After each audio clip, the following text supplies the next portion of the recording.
So here is how we can play Dream League Soccer on our mobile with a PS5 controller. The first thing we need to do is connect the controller to the phone. So what we need to do this is click on the share icon and the PlayStation icon.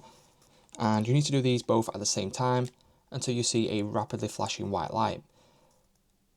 Once you do this, that means it is now in pairing mode. I can then go over to my phone here, go down to my Bluetooth settings. And then once I go to Bluetooth, if I go to the settings option, you should then see it now under other devices. Click on it to pair it. And then as you can see, it is now paired. So I'm now good to go to Dream League Soccer. I'm going to go over to the game here.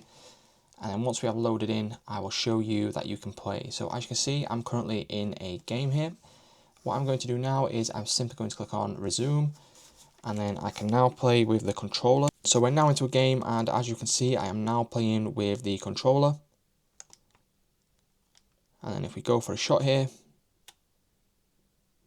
what a goal that is. But that's how simple it is, guys, to play Dream League Soccer 26 with the PS5 controller.